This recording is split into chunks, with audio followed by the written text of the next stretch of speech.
Okay, we've got some sound, so we can go ahead and get started. And I just want to keep us on track in terms of where we are in the course and what's going on. And let's roll down here. And of course, this is the week of the 23rd, 25th, and 27th. So this is module 12. And as I said, these flex times. And as I mentioned, all class sessions will be pre-recorded. So we're in that phase now. We're working on some projects, big projects in the finals. You also have some things to turn in. I've talked about Hammond's port and then a screenshot. And this again is Hammond's port, excuse me, deals with um, two ATMs. And in that sense, it shows us the additional dynamic of how queuing theory is a dynamic process whereby we can apply it to multiple kinds of stations or multiple kinds of, for example, ATMs. Now, this is a PowerPoint for chapter 13. And then I have some information here about the tree plans and an example. And then I cover the difference between estimation, extrapolation, prediction, and forecasting. I think these are important resources for you to take a look at. Then relevant cash flows for a capital project, and business case and business case analysis. These are explained. And then a short course in forecasting. And a couple of other things, the Good Judgment Project, Nate Silver's 538. And the upload, this week you're to upload the PDC project, okay? And you have some items to cover. Now, the PDC project, and let me go over here to Vital Source and get my book.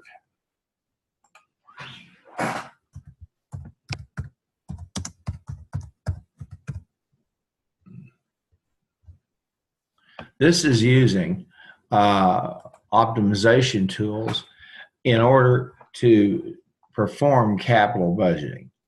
And so again, we see how versatile a tool this is. And I'm going to pop in here.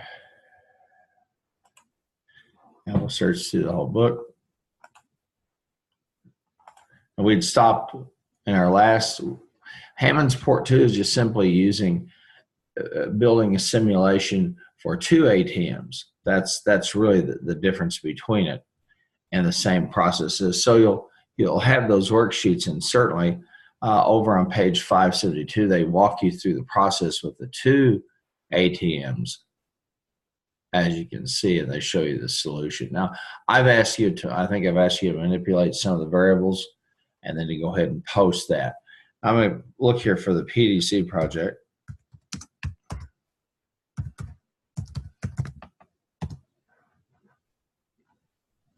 All right.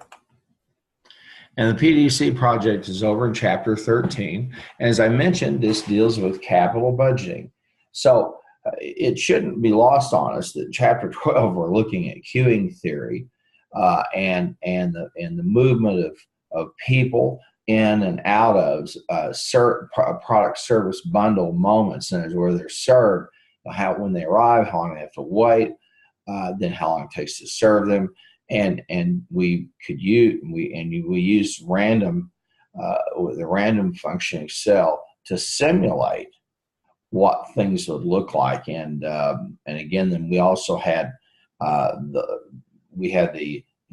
maximum waiting time, the longest waiting time, and then the shortest waiting time, 0, and then a maximum waiting time. And then we collected some summary statistics on those to see how the system might perform. And again, as I've said before, in Microsoft Excel, the two most powerful tools in my mind are the rand between and the rand function, as well as the pivot table. Well, this walks us through the issue of problem formation.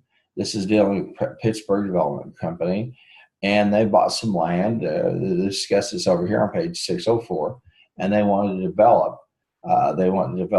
Some housing, and so this is a capital budgeting project. And what we're going to do is use these tools to work through that capital budget. And so we have three decisions that we can make, or in other words, or responses to the environment. One is a small complex, the second is a medium complex, and the third is a large complex. And they show the different number of condominiums that they would build. And this is all dependent, of course, upon what they believe the states to be the states of nature. And those of you who've taken classes with me before know where I talk about this matrix, where we have the unknown, we have the known and unknown states of nature versus known and unknown alternative ways to address those states of nature. And so as we see here, they're talking about the demand, and obviously the key decision variable for them is going to be cost, because in capital budgeting that's important. But in capital budgeting, the whole thing that starts is cash flow, and so we're concerned about demand, which is of course a precursor to the cash flow. And here we see they talk about the influence diagram and payoff tables. And let's take a look over here. The authors do some good explanation of that. Here is basically a payoff table for the PDC condominium project. This shouldn't look too strange to you. If you've had classes with me before, you've heard me talk about this. And so here we are. We have the states of nature, okay? And we assume a strong demand or weak demand.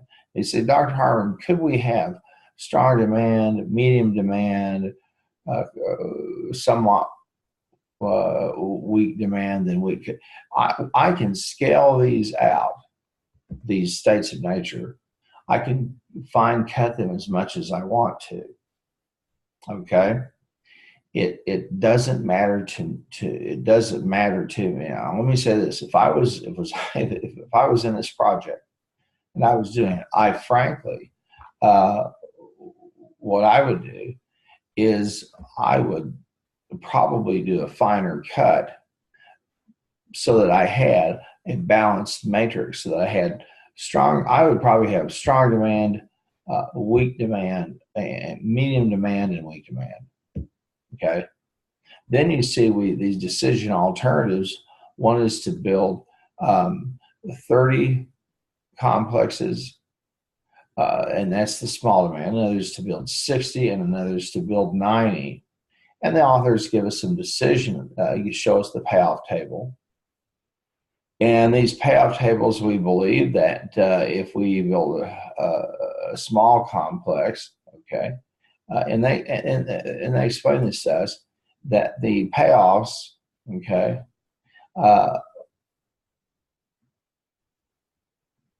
these are the profits that we're going to get.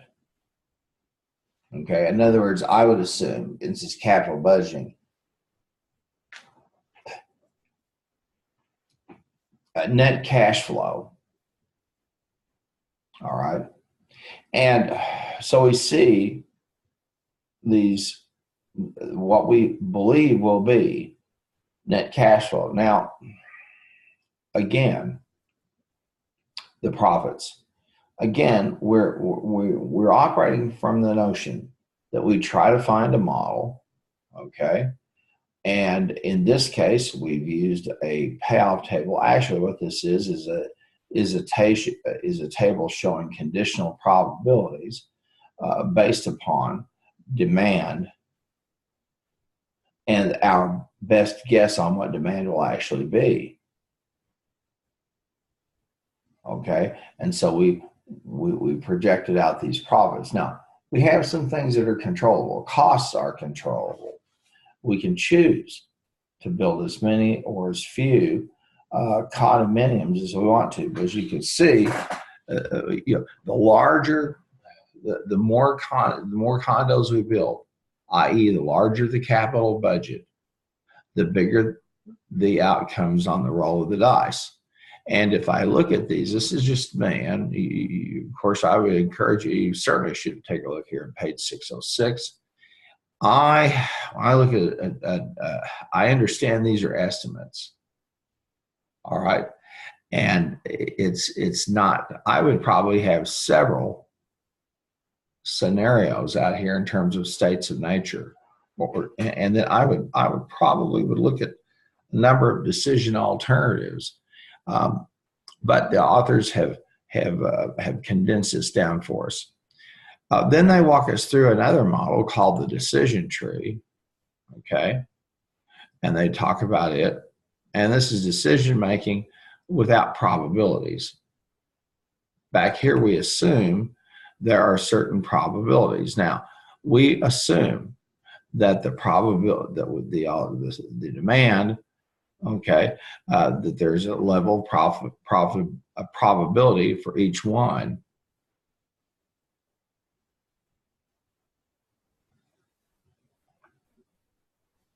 And that's why we're talking about possible payoffs. And the authors give us the verbiage to help us understand it, but I would believe at this point you've seen payoff tables before.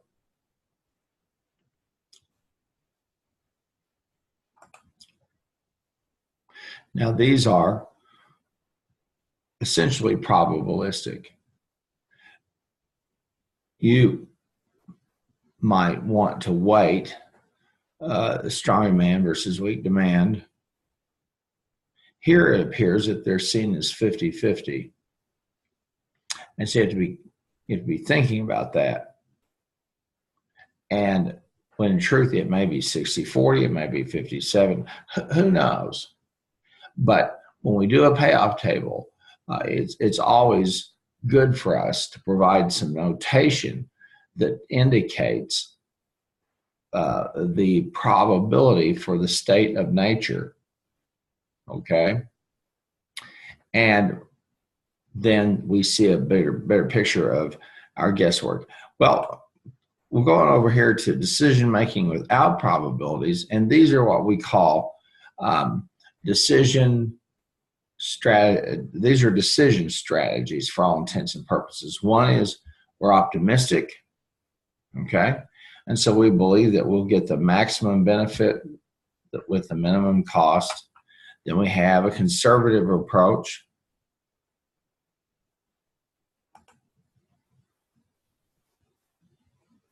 Okay? And then we have what we call the mini-max, where I try to minimize my maximum regret. This is an approach, it's a blend of the optimistic and the conservative. And the question is we try to say, okay, mini-max regret is exactly what it says. I want to minimize my maximum regret. See, let's say, for example, that I think that the demand for the condos will be weak. All right. When indeed the demand for them will be actually will be strong. And let's go back and look at this for a moment. I think that that will be weak demand. So I build 7. Okay. But let's say the truth is, or the actual condition that becomes operant, is that there's strong demand. Well, I have a regret here. I regret that I left 13 million on the table. So I want to minimize that maximum loss. And so that's what the authors are talking about. And they give us some of that verbiage. Okay. And here are the maximum payoffs. And the extent to which we're off of those in terms of what really happens gives us our regret. Our approach is to minimize the maximum regret. And as we look here at the bottom of pages, this is going to be page 609. We see that here's the minimum payoff for each decision. This is the minimum that we'll get. Okay, so we establish that.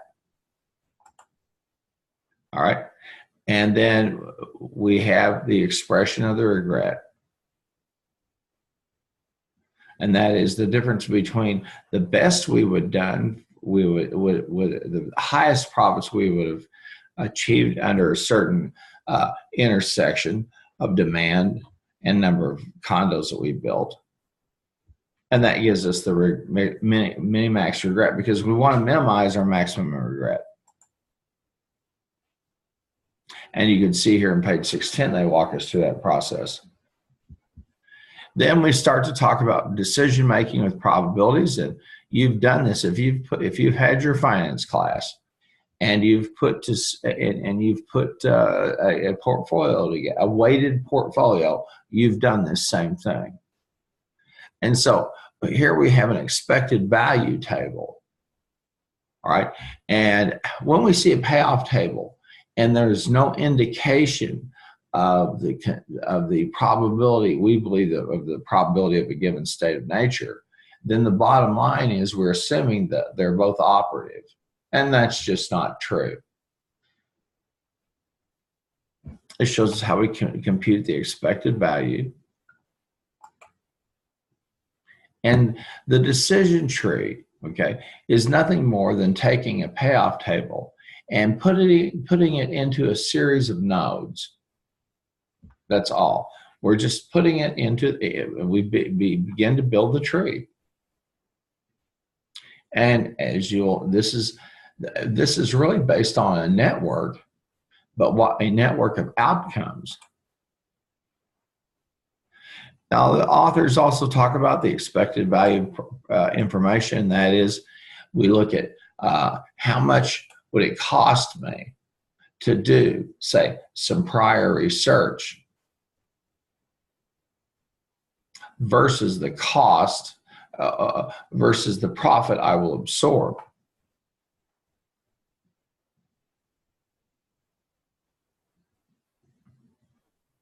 And so we looked at the expected value with perfect information, and the amount of money we should pay is that theoretical project, or pardon me, research that will give us that value.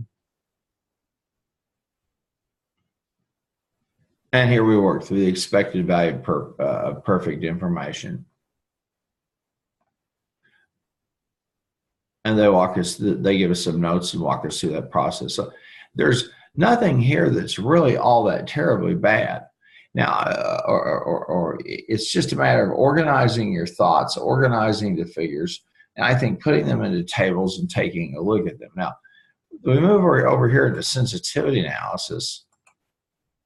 And sensitivity analysis really is nothing more than we look at how sensitive outcomes are to changes in certain variables. Then we see the charting of those expected values. This is a very important chapter. And here's with sample information.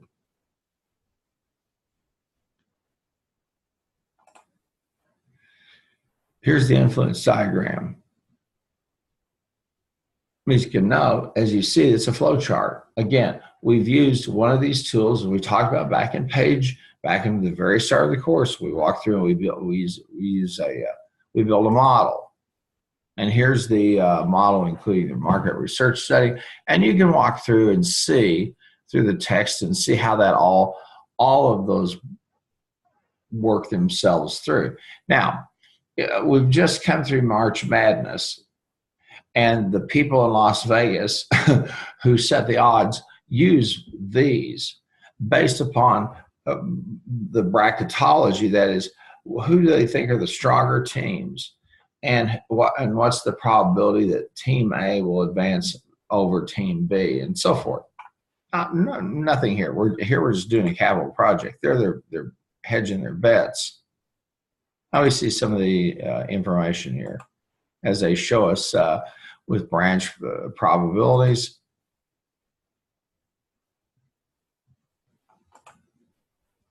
And you can read this much faster than I can talk you through it.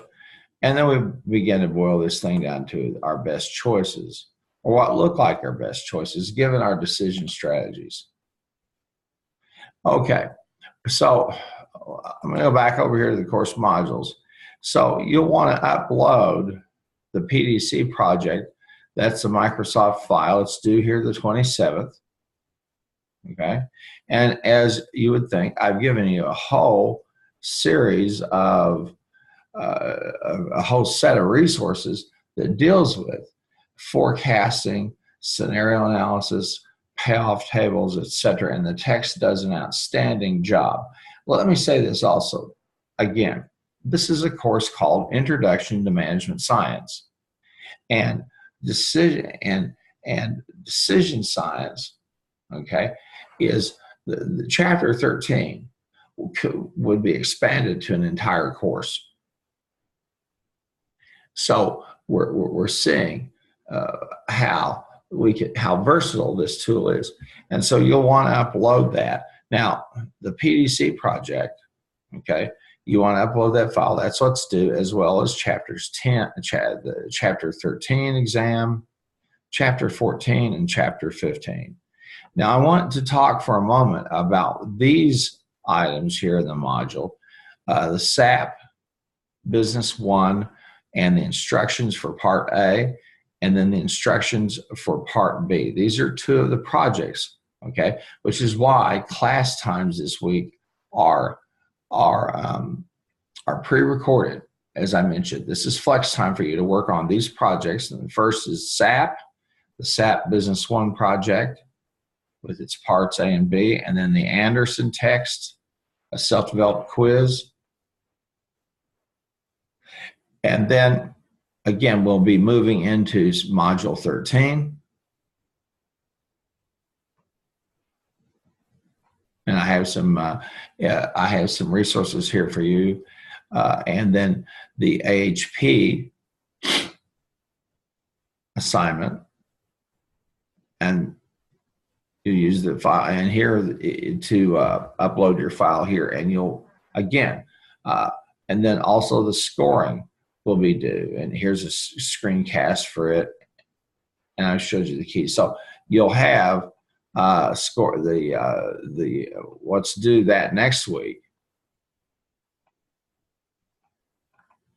Then we move down to SAP Business 1 and the due dates for the Anderson Text SDQ. And then we move to the final. And I have the final exams for you, Parts A1 and Part A2, as well as a final exam Part B instructions. And the screencast Wednesday I will do my best to pre-record. If not, I'll be there. But you need now just upload the stuff that you need to upload for that week, but start to pay attention to and work on these projects. Okay, we'll start recording. We will resume recording. And I had stopped there for a couple of minutes or so, but as you can see, we're going to be coming down to that part of the course where you have these projects that are due. And that's why I've said I'm going to be doing essentially, well, I will be doing pre-recorded screencasts so you can look at them at your leisure. Now, again, these are flex times, okay? So starting at module 12, you have here's the PowerPoint for chapter 13. Here's the key for Hammond Support 2. But here's the tree plan and an example, okay? And the tree plan, and this involves the PDC project. So where the Microsoft files in the in the MS 13 web files. And then, of course, you have chapter 13, 14, and 15. Now, when I do the screencast for this coming Wednesday, I'll talk some more about these projects and what's going on with this, going on with him. But I did want to take some time to talk about chapter 13 for a very simple reason. I think it's probably, other than chapter 1 and 2, the most important part of the book, and I'm going to tell you why. The payoff tables and utilizing probabilistic decision making and putting it down on paper as we do here, or put it into a spreadsheet, or put it into a payoff, helps you again understand that decision making is a continuum. As we saw, we could have, we saw the decision alternatives 1, 2, 3. You could have 6 of them, 10, 50, and you could have just as many forecasts or beliefs about the demand level for those condominiums. So this chapter is important because it also takes decision making and lets us look at some decision strategies. Now, there are some that people latch onto and utilize, and there are some people who go at it full barrel with an optimistic approach. There's others who take a conservative approach. I like the mini-max simply because it helps me see my possible regret. Now, if you do decision making, you can also incorporate the expected value of perfect information, because that will help you put a price tag on, say, a beta test of a product. It'll let you put a price tag on a market research study. It'll let you put a price tag on an environmental scan. And that then puts those things into perspective, how much you're willing to spend. So I think they're chapter 13. And I leave it to your devices to really dig into it. But here in chapter 13 is a tool, the payoff tables, the decision strategies that can be applied to any management problem. And if you were to say, could you summarize this course? I can tell you chapter 1, chapter 2 about model building, about decision making versus thing. I'm going to pause the recording here for a second. I will resume the recording. I had to stop to deal with the family animal. But again, here's SAP Business 1 part, and I will start to focus you, okay, on these big projects that are due. You're also going to see the AHP and that approach, and of course where to upload the file for AHP, okay, and again some background material. I'll take some time to talk about it a little bit, but you really do need to be focused in on your projects. But don't forget, you do have some assignments here to perform, okay? And this is just simply an issue. There's we have a lot of material to cover, and when we lose an entire week, as we do in the spring, it kind of puts it into perspective. But don't forget, you do have assignments here. Just because it's flex time and I'm not holding class, you have that time to be working, and you should be working on your projects as well as the items that are due. And like I said, I'll be doing some pre-recording, so I won't be doing a live screencast. Well, that pretty much does it for me, and for the live screencast for this coming Wednesday, which would be the 24th of April, if I'm not mistaken. I will focus on the projects some more, okay, and as well as the final exam. We'll go from there. Okay, well, I'm going to stop the share, and I'm going to stop the recording.